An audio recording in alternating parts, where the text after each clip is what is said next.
Doctor Yunus সাহেব, আমি এখান থেকে এক পাও নড়বো না। আপনি যত সময় আমার এই দাবি না মানবেন, আমার ল্যাগেজ না পাবো, এবং আপনি আমার সাথে সরাসরি যে কোনো লোক দিয়ে কথা বলান। আমাদের প্রবাসীদের দাবি আমি এখান থেকে আদায় করে আজকে যাব। এটা আজকের নতুন কিছু না।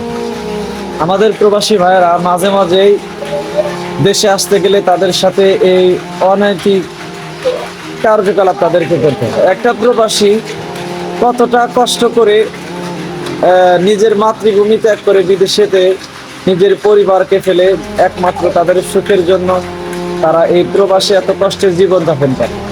অনেক সময় অনেক জুলুম নির্যাতনের শিকার হয়, যেটা আমরা পেপার পত্রিকার মাধ্যমে দেখতে পারি।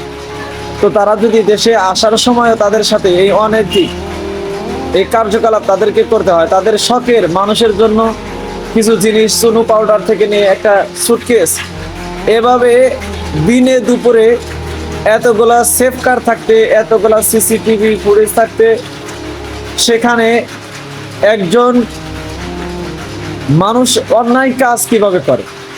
এটা কি সেখানে এরকম আন্তর্জাতিক একটা বিমানবন্দর যেখানে এত সিকিউরিটি থাকতে সেখানে মানুষ অন্যায় অত্যাচার কেমনে করে? আর এইটা যদি সরকার না ধরতে পারে তাহলে সেই সরকার ব্যর্থ। আমরা এই প্রবাসী ভাইয়ের পক্ষে আছি। আমরা যে যার জায়গা থেকে প্রতিবাদ করব। এদেরকে আইনের আওতায় আনতে হবে। যারা এই কাজগুলো করে তারা অবশ্যই আপনাদের সিকিউরিটি গার্ডের ভিতরে কেউ সিসিটিভি ফুটেজের মাধ্যমে হোক আর যেভাবে হোক তাদেরকে শনাক্ত করুন, তাদেরকে আইনের আওতায় এনে কঠিন সাজা দিন, যাতে প্রবাসী ভাইদেরকে আর এইভাবে কষ্টের পানি না ফেলতে হয়। আমরা প্রবাসী ভাইদেরকে ভালোবাসি, তারা আমাদের দেশের রত্ন, তারা আমাদের দেশকে তরুতাজা রাখতে নিজের জীবনকে উৎসর্গ করে দিতেছে।